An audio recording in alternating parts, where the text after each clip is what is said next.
За дараагийн бичлэгтээ тавтай морил.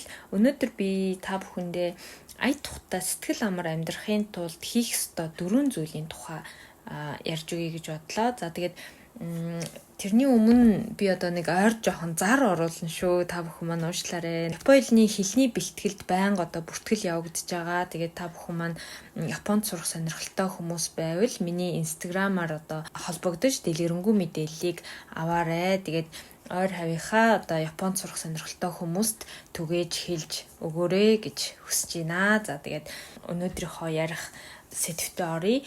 Ая тухтай сэтгэл амар амьдрахын тулд одоо хүн юу хийх ёстой вэ гэж тэгж байгаа байхгүй. Тэгээ энэ 4 аргыг одоо хүн ер нь хэрэглэснээр өөрт байгаа өнөөдрийн одоо санаа зовнил, шаналл гэх мэт зүйлүүд бол хэд дахин багасдаг гэсэн одоо тийм сэтгэл зүйн судалгааны үндсэн дээр гаргасан ийм 4 зүйл юм байна л да. Нэг тийм юмд санаа зовоод байдаггүй те болондоо гэж боддог. Тэгээд ер нь өнөөдөр өөрөө нэг тийм өөдрөг амьдардаг. Аливаа зүйлд одоо хит их ингээл хүчлээл хичээгээд байдаггүй хүмүүс бол тийм сэтгэл амар ая тухтай амьдарч ингээд сэтгэлээ тайван байлгаж чаддаг гинэ. За тэгээд яавал одоо тийм сэтгэлээ тайван амгалан байлгаж ая тухтай одоо амьдарч чаддаг болох юм бэ? Ингээд аливаа зүйлд ингээл амархан сэтгэл дундуур болохгүй. Ер нь л бол ингээд нэг тийм өөдрөг амьдарч одоо чаддаг хүмүүс бол хит их хичээдэггүй, юмд одоо хит их ач холбогдол өгдөггүй. За тэгээд хамгийн гол зүйл нь болохоор аливаа зүйлийг жижиг гэлтгүй дор бүрэн шийдээд ингээд явчихдаг тийм сэтгэл зүйтэй хүн гэж байгаа байхгүй юу? Ийм сэтгэл зүйтэй болохын тулд одоо хүн өөртөө одоо ингээд эдгээр 4 зүйлийг ер нь боддог байх хэрэгтэй гэж байгаа. Хүчтэй сэтгэл зүг гартаа ингээд хүн ер нь оруулчих юм бол тий өөртөө ингээд бүр суулгачих юм бол ер нь бусдын яах бол гэдэгт яг ач холбогдол өгөхгүй өөрийн ингээд ер нь ад жаргалаар амьдарч чаддаг болдог гэж байгаа байхгүй. За тэгээд түүнээс гадна өөр яах вэ гэхээр санаа зовлт одоо шаналл гэдэг зүйлүүд бол 2 дахин гэж багасаж эсэргээр одоо танд ямар зүйлүүд бий болох вэ гэхээр зоригтой, тийм шийдэмгий, өөртөө итгэл ингээд хэд дахин нэмэгддэг гэж үздэг юм байна. Тэгэд ийм хүн одоо сэтгэл санаа сэргэг те амар амгалан нэг тийм сүр жавхатаа одоо нэг хиймэртэй гэж ярьдаг штэ хүмүүсийг те тэгж амьдэрдэг гэж байгаа байхгүй юу. Тэгээд угаасаа ер нь ингээд бодоод тохоор нэг цаанаасаа сүрэг унжгар энэ байх юм бол тий нэг шийдэмгий бус унжгар дорой байх юм бол ер нь тэгээд амьдрал нэг тийм бараан л үргэлжлэн л гэж бодоод байгаа байхгүй. За тэгээд би ч гэсэн бас нэг тийм бараан үе надад бас байсан л да сэтгэлээр унаал. Тэгээд одоо тэндээсээ яаж гарсан бэ гэхээр бас ер нь бол энэ аргууд ч гэсэн маш их нөлөөсөн байхгүй. Тэгээд жоохон ингээд санаа зовох мох ч юм уу ингээд сэтгэл дундуур юм мэдээж байна. Тэгтээ ердөөс тэрэнд ингээд нэг ач холбогдол өгөөд л удаан тэрийг бодож модоод ингээд байгаад байхаа болждаг юм билээ. Ер нь бол их өөр болсон гэж бодож байгаа. Өөртөө айгүй тиймэрхүү дүгнэлт ал хийсэн байхгүй би.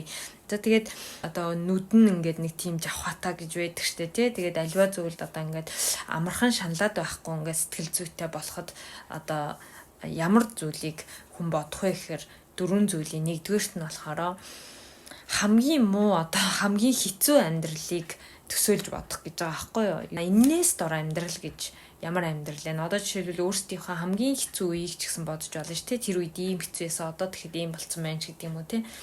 Ингиж төсөөлснөөр ердөөсөө бүр гайхмаар өөрчлөлт ингээд сэтгэлд бий болдог гинэ гэж байгаа байхгүй юу. Угаасаа тэгдэг юм билээ. Тэгээд ирээдүйн болоод одоогийн амьдралдаа ингээд санаа зовох хэмжээ бүр хэд дахин багасдаг. Одоо юу гэдгийг чамд одоо хин нэгэн чинь өвдөөд хэцүүээс үеэж магадгүй те эсвэл өөрөө ч юм уу эсвэл одоо гэр оронгүй болж исэн үеч байж магадгүй ер нь хүнд одоо ямар ч хамаагүй зовлон байсан байж магадгүй те тэр үеэ бодоод өнөөдрийн амьдралаа бодох юм бол чи өнөөдрийн амьдралынхаа хэцүү зүйлийг өрдөөсөө хэцүү зүйл гэж бодохоо болчихно гэж байгаа байхгүй. Тэгээд одоо жишээлбэл гэр оронгүй бол одоо юунаас эхлэх вэ те ажилгүй бол одоо юунаас эхлэх үү гэл ингээл хамгийн муу одоо хамгийн хэцүү амьдралыг ингээд бодоод төсөөлөд үзээрэй гэж байгаа байхгүй. Тэгэхээр бидний өнөөдрийн амьдрал ямар их аз жаргалтай амьдрал вэ гэж бүр бодогдно өөрөө ирэхгүй.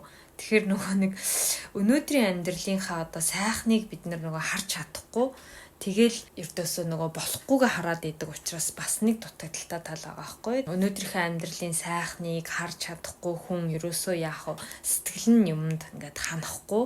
Тэгэл бүх зүйлийг болохгүй байх, бүтэхгүй байх гэж харах нь их байхгүй юу. Тийм болохоор ингэж бодоод үзээрэй. Тэгээд өнөөдрийн амьдралынхаа одоо та ингээд сайн сайхныг нь харж чадахгүй ингээд аливаа зүйл сэтгэл чинь ингээд ханахгүй одоо болохгүй байх, бүтэхгүй байх л гэл ингээд хараад ах юм бол танд одоо ямар нөлөө үзүүлэх вэ гэхээр та ингээд явандаа ингээд таны сэтгэл зүй тархич ингээд ер нь бол хулчгаар аймхаа ингээд болж эхэлдэг гэж байгаа. Тэгээд тэрийгээ ингээд хэвийн угаасаа байх л зүйл би угаасаа л ийм хүн гэдэг нэг тийм өөртөө ингээд ийм нэг шийдвэр болцдог гэж байгаа байхгүй юу. За би угаасаа л ийм хүн, би угаасаа л ингэж амьдрах юм байна ч гэдэг юм уу те. Тэгэл ийм одоо нөгөө нэг сөрөг зүйлүүдээс юу үүсдэг вэ гэхээр өөрийн санал бодлоо бусдад хэлж чадхаа байлдаг гэж байгаа. Тэгэл хэрэггүй зүйлд одоо хит их анхаарал хандуулдаг тий. Яг амьдралынхаа одоо чухал зүйлд ингээл анхаарал хандуулах ингээд чадваргүй болчдөг гэж байгаа байхгүй. Тэгэхээр энэ бол маш сайн одоо ингээд бодож өөртөөгөө ажиллах ёстой зүйл гэж бодсон байхгүй. Тэгээд яагаад тэгэхээр одоо нэг тийм цөхөрсөн, итгэл алдсан, тий нэг тийм итгэл найдвараа алдсан мэдрэмж нь ингээд давмгаалсаар байдаг гэж байгаа байхгүй. Хэрвээ та ингээд өнөөдөр би хэцүү амьдарч байна, өнөөдөр ийм байна, өнөөдөр болохгүй байна гээл ингээд явах юм бол яагаад тэгэхээр танд ерөөсөө итгэл найдвар гэдэг юм байхгүй болно. Ингээд амьдрал цөхөрж эхэлнэ. Яасан чи яадын гэсэн бодолтой олж эхэлнэ. Ингээд ерөөсөө маш олон сөрөг зүйлүүд танд ирдэг учраас өөрийнхөө яг одоо байгаа амьдралаас хамгийн муу амьдрал хэрвээ тийм байсан бол яах вэ гэдэг тий. Энэ одоо зөвхөн ажил дээр ч биш байхгүй юу. Амьдралын бүхэл харилцаа, бүхэл одоо патан гэдэг ч үлээ, бүхэл одоо зүйл дээр ингээд өөртөө суулгаж өгөх хэрэгтэй зүйл юм шиг санагдсан. Одоо жишээлбэл өнөөдөр та ямар ажил хийж гэн те энээс амар хэцүү ажил хийж ивэл яах вэ те өнөөдөр та ингээд ямар гэрт амьдарч гин тэгвэл энээс хэцүү гэрт амьдарч исэн бол яах вэ ч гэдэг юм. Ер нь бол тэгж ингээд бодох юм бол аяндаа ингээд гоё тийм арай өөр болчдаг. Би бол энийг зөндөө бодож исэн. Сөрөг талаас нь бодохгүйгээр ингээд өөрийнхөө ингээд төсөөллөөр би одоо өнөөдөр ийм гоё одоо тавтаа тухта гэр оронд ингээ байж хат ийм байвал яах вэ маах вэ гэдэг ч юм уу нэг тийм тэгэнгүүт өнөөдрийнхөө амьдралд айгүй гоё тийм талархмаар сэтгэл төрдөг байхгүй юу. За тэгээд хоёрдугаарт нь болохоор өөртөө нэг тийм бодолтой болох хэрэгтэй те. Дургу бол ерөөсөө болчноо гэдэг нэг тийм юмыг айгүй амархан ингээд бодцдог бодолтой авах хэрэгтэй. Энэ бол бас яг надад байдаг бодол ахгүй. Ялангуяа ажил дээр ингээл таалагдахгүй бол би ер нь ажил дээр ингээд угаасаа ингээд явж байгаа л болохгүй бол болчихдоо гэж бодож явдаг байхгүй. Ам биш заяа биш гэдгийн үнийг тэгээд бодцохоор ерөөсөн амар. Одоо ингэсэн байна л да. Яг ингээд адилхан ажил дээр стрессдэг хоёр төрлийн хүнээс судалгаа авсан юм байна л да. За тэгмүүд хоёлаа ингээл тэр хоёр төрлийн хүмүүс ингээл хоёлаа л адилхан ажил дээр стрессдэг. Тэгтээ нэг төрөл нь болохоор яг болохгүй бол болчих юм дөө гэдэг нэг тийм нөгөө нэг тийм хит хүчилдэггүй бодолтой хүмүүсээсэн гэж байгаа байхгүй.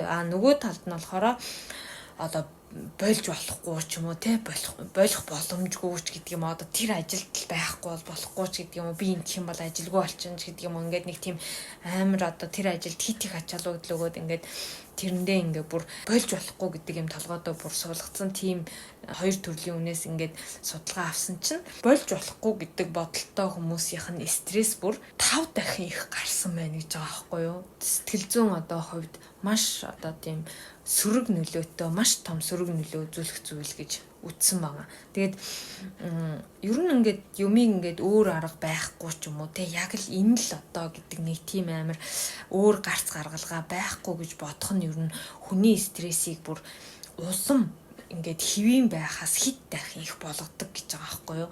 Тэгэхээр өөрийнхөө тархийг одоо ингээд блоклоод тийм ингээд бодолтой байхаар маргааш бас л ажиллаж гэдэг юм уу те энэ ажил үнэхээр уйтгартай үнэхээр би энэ ажил дургуйч гэдэг юм уу тэр ажлын тэр хүн тиймч гэдэг юм уу. Ер нь тэгэл бүхий л зүйл ингээд танд таалагдахгүй санагддаг. Маш жижиг стресс гэж байгаа байхгүй энэ бол уг нь бол.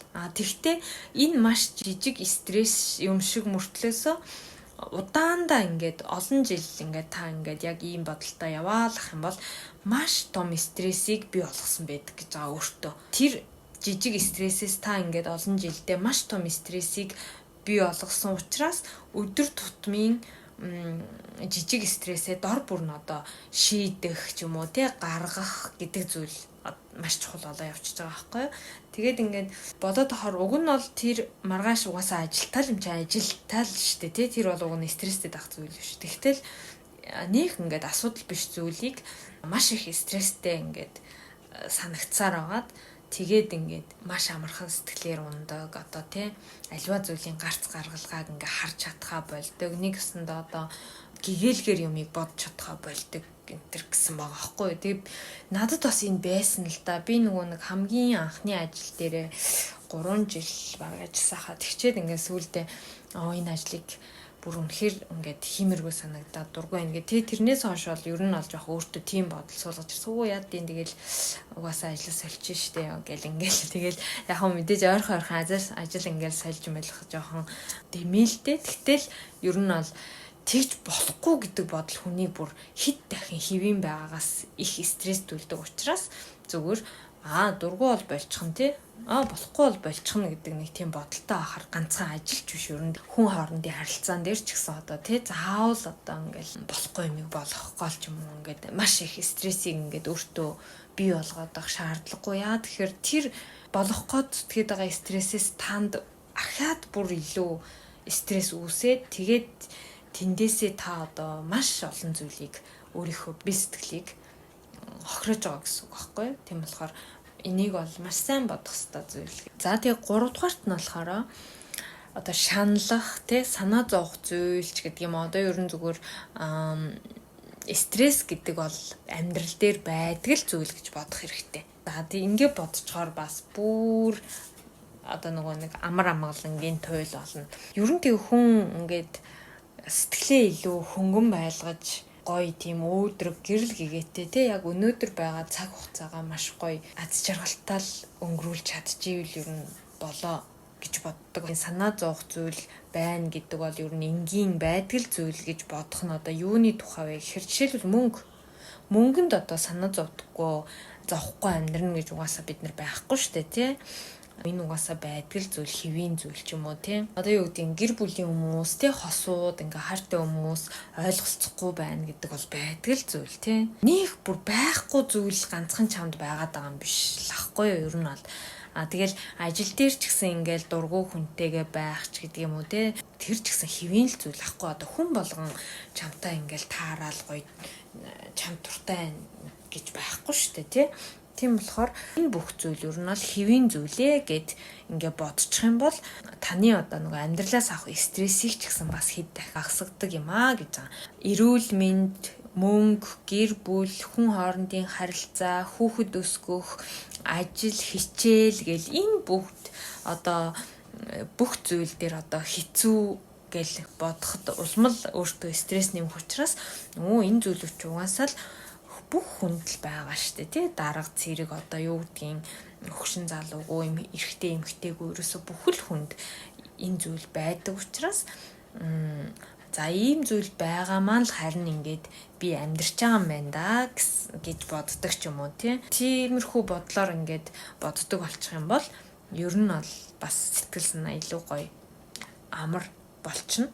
За тэгээд санаа зовох зүйл ингээд байсан ч яа тий жоохон өөдрөг байж чаддаг гэсэн үг байхгүй юу. Болон дооч гэдэг юм уу тий.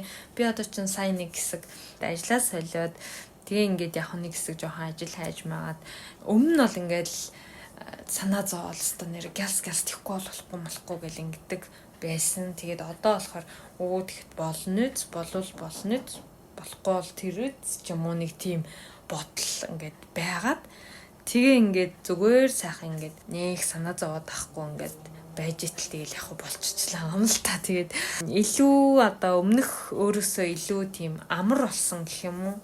Ер нь бол аливаа зүйлд нэг их амар хүчлээд санаа зовоод ингээд шаналаад ахаа болчихсон. Тэгээд өөртөө ингээд бүр унтах цаг магаа бүр ингээд би олгоцсон. Тэгээ бүр яг тэр цагтаа юу ч болж исэн баг унтна гэд ингээд бүр нойр мороо бүр маш их чухалчилдаг болсон баггүй юу. Тэгэхээр ер нь хүний сэтгэл санаа ч гэсэн дагаад бас их гоё болдог юм шиг санагдсан. За тэгээд ер нь ингэж сэтгэл санаагаа одоо нөгөө тайван тий ая тухтай байлгаж чадсанаар хүн ер нь ямар зүйлд хүрдэг вэ гэхээр мэдээж өөдрөг байж чадна гэдэг зүйлийг хэлсэн тий. Тэгэнгүүт ингээд илдэг зөөлөн ингээд болдог юм шиг санагдсан байхгүй. Яг хөө илдэг зөөлөн гэхээр нэг тийм гэл ингээл нэг тийм зан ааш бүр огт өөрчлөгдөн гэсэн үг биш л дээ. Зүгээр ингээд нэг тийм хүмүүстэй харьцахтаа ч гэсэн ер нь бол ингээл би гэдэг ч юм уу тийм үзэл ер нь баг болоод ер нь жоохон арай гоё өөр болсон санагдаж байна. Одоо тэгээ миний шинэ орсон ажил бүр үнэхээр гоё хүмүүстэй. Тэгээд би бас бодож байгаа байхгүй өмнө нь ингээл хүмүүстэй ингээл шууд тас гэж хэлж мэдчихдэг маань уг нэг талын зүг байсан ч гэсэн нөгөө талаараа хүмүүст айгүйх бас тагуу сэтгэл төрүүлдэг байсан юм болоо да гэж бодоо. Тэгээ одоо болохоор арай бас өөрөөр ингээд ярьж ярилцаж үзэж байгаа байхгүй. Тэнгүүд нэг тийм гоё сэтгэлдэлтэй. Тэгээд ер нь бол гоё байгаа шинэ ажилд орсон чинь. Тэгээд маш гоё хамт олонтой. Тэгээд нэг тийм ээлдэг зөөлөн хүмүүсээр дүүрэн тийм ажилд орсон. Тэгэхээр хүн ер нь яг өөрөө ямар байна, эргэн тойрондоо бас тийм хүмүүсийг дууддаг гэж бас баг үний юм шиг санагдсан ш надаа. За тэгээд та одоо таач байна уу, би ч байна уу те ер нь бол миний бас нэг гол боддог зүйл болохоор та яг өнөөдрийн энэ амьдралаас та гол нь ер нь яг юуг харж мэдрэх вэ гэдэг их хамгийн чухал юм шиг санагддаг болсон. Яагаад тэгэхээр одоо хүн ингээл амьдралынхаа болохгүй зүйлээ л ингээл хараалах юм бол танд ингээл угаасаа болохгүй зүйл харагдах байхгүй юу. Тийм болохоор болж байгаа зүйлүүдээ ингээд хараад байх юм бол их зүгээр. Тийм болохоор би бол ер нь бол одоо болж байгаа зүйлүүдээ л аль болох харахыг ингэж хичээдэг болсон. Тэгээ болохгүй зүйлүүдээ бол яг за энэ ингээд нэг болохгүй байна да тий. За тэгвэл жоох ингээ орхичий дооч гэдэг юм уу нэг тиймэрхүү ингээд их гой өөрчлөлтүүд бас гарч ирсэн учраас та бүхэнтэйгээ ингээд хуваалцж байгаа. Тэгээд энэ дөрвөн зүйл ч гэсэн бас миний яг боддог зүйл ахгүй. Боддог байсан зүйл одоо бол заавал нэг ингэж бодоод авахгүйгээр угаасаа ингээд сэтгэл санаа айгуу гоё өөдрөг ингээд байж чаддаг болсон учраас яг өнөөдөр танд ингээд бүх юм нэг тийм хэцүү юм шиг санагдчихэвэл хэрэгжүүлээд үзэхэд бол зүгээр шүү гэж бодож байна. За тэгээд хэр одоо жижиг зүйлээс ад жаргал мэдэрч чаддаг вэ гэдгийг ч гэсэн ер нь бодох хэрэгтэй тий. Хүн ингээд жижигхэн зүйлээс ч гэсэн ад жаргалыг одоо мэдэрчдэг л байх хэрэгтэй юм шиг байлээ. Тэгээд таны одоо өнөөдрийн амьдралд чинь дутуу зүйл байсан ч гэсэн ингээд тэгэх юм бол одоо сэтгэл хангалуун байж чаддаг юм шиг санагдаад байгаа. Ингээл бодохоор биднээс ч илүү те биднээс ч илүү ингээл хэцүү зүйлийг туулж байгаа тийм хүмүүс ч гэсэн зөндөө байгаа шүү дээ те.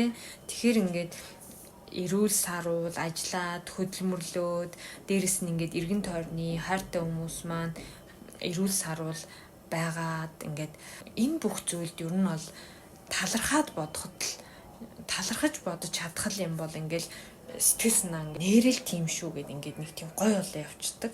Тийм болохоор ер нь бол заавал нэг тийм амар баян тарган ч юм уу эсвэл нэг тийм мөнгө төгрөг дүүрэн байж ч юм уу эсвэл нэг тийм лаг гоё дарга дээд албан тушаалын ажил хийж ч юм уу хүн ер нь тэгж нэг гоё амьдэрдэг ч юм уу биш аахгүй юу. Тийм болохоор одоо юу гэдгийг таны одоо өнөөдөр ингэж санаа зовж шаналж байгаа тэр нөгөө стресстэж байгаа зүйл чи одоо бусад хүний стресс одоо санаа зовж шаналдаг зүйлийн дэргэд одоо бүр юу ч хийж олно штэ магадгүй те. Тэгэхээр та одоо бараг жаргалтай байгаа хгүй одоо маргааш ажил яах вэ ч юм уу те. Тэгтэл ажилд явъя гэсэн чи явж чадахгүй хүмүүс байж магадгүй штэ те. Тэгэнгүүт таны өнөөдрийн шаналж байгаа зүйл тийм хэцүү зүйл биш бол та одоо жаргалтай байна л гэсэн үг байхгүй юу ер нь бол те. Өөрсдийнхөө амьдралын ингээд аз жаргалыг л бид нэр ингээд мэдэрч чаддаг байх юм бол нэг юм хүсэж авахгүй ингээд нэг тийм амархан амьдарч чаддаг болох юм шиг санагдсан. Тэгээд хитрхи их юм нэгнээсээ шаардаад байхгүй, хитрхи их юм нэгнээсээ хүсээд авахгүй. Тэгээд хитрхи их бас нэг шаардлага тавьж амьдраад авахгүй тий. Ийм байх ёстой ч юм уу, тийм байх ёстой ч юм уу гэж л боддог болсон да. За тэгээд дөрөвдүгээрт нь болохоор бусад хүмүүс миний бодож байгаагаас ч илүү ээлдэг зөөлөн гэж бодох хэрэгтэй. Ер нь бол одоо нөгөө нэг бусдыг бид нэр бодоол ингэдэг штэ. За одоо би нэг ингээ алдаа гаргачлаа, энэ ста намайг тэнэг одоо юу гэдгийг ста юу ч мэддггүй юм байна ч гэдэг юм уу, энэ намайг ста ингэж бодож байгаа одоо энэ төргээд ер нь бол бид нэр ингээд хүний өмнөөс өөрийгөө ингэж дүгнэж бодох тохиолдол ч гэсэн байдаг штэ тий. Тэгэл хүн ер нь айгүйх өөрийгөө бас ингэж голж шилж шүүмжилдэг юм байна л да. Тэгэхээр одоо нөгөө нэг за яг та өөрийгөө тэгж одоо янз бүрээр боддог байж болно. Тэгэхэд бусад хүмүүс бас яг таныг тань шиг бас ингэж голж шилж ч юм уу ингэж шүүмжилж боддгоо шүү гэдэг бодолтой ах хэрэгтэй. Мэдээж бусдын юу гэж бодож байгаа тэгэхэд их ач холбогдол өгөхгүй ч гэсэн эргэн тойронд манай илдэг хүмүүс, зөөлөн хүмүүс зөндөө байдаг шүү. Тэгээд ер нь бол тэгээ боддог болчоор нэг тийм эргэн тойронд гоё илдэг зөөлөн хүмүүс зөндөө байх юм шиг байдаг юм шиг надад санагдсан шүү дээ. Одоо тэгээд өнөөдөр бодож хэрэгжүүлээд маргааш бас ингээд шууд бас гоё болчихгүй шүү дээ. Тэ жоохон цаг хугацаас орно. Тэгтээ ингээд бүр цаанаасаа ингээд нэг тийм сэтгэл зүй бүр стануу юу ч болж исэн тэмээ гэдэг шиг аюу гоё болчдөг байхгүй өдрөг. Тийм болохоор та бүхэн манаас одоо тэгээд нэг тийм өнөөдрийн амьдралын одоо жижиг гэлтгүй янз бүрийн юмд ингээд стресстэйж бодож шаналж ивэл бодоод үзээрэй. Тэгээд энэ дөрөвдөх болохоор яг бусдын юу гэж бодох хамаагүй гэж бодхоосоо илүү одоо мэдээж яг бусдын юу гэж бодох хамаагүй гэж бод гэж зөндөө олон тийм үгнүүд бол явж идэг штэ тий. Тэгтээ бусад хүмүүс бол миний бодож байгаас ч илүү илдэг зөөлөн шүү, сайхан сэтгэлтэй хүмүүс зөндөө шүү гэж бодож чаддаг болох юм бол одоо илүү тийм гоё бусдтай харьцахтаа ч гэсэн та бас илүү гоё илдэг тийм зөөлөн байх юм шиг санагдсан. Тэгээд тийм болохоор одоо ингээд бусдад зөөлөн өөртөө бүр илүү зөөлөн ханд гэж үг байдаг штэ тий. Тэгээд зүгээр л одоо сайхан ингээд өнөөдөр өөрөө жаргалтай амьдрахад л бүгдээрээ сайхан болно доо гэж хэлмээр байна. За тэгээд та бүхэн маань дээр дөрвөн зүйлийг бас бодоод үзээрэй. Тэгэх юм бол таны стресс өнөөдөр бодож байгаа одоо стрессийн хэмжээ чинь үнэхээр хэд дахин багасах боломжтой шүү. За тэгээд энэ хүртэл сонссон та бүхэндээ маш их баярлалаа. Дараагийнхаа бичлэгээр дахин уулзцгаая.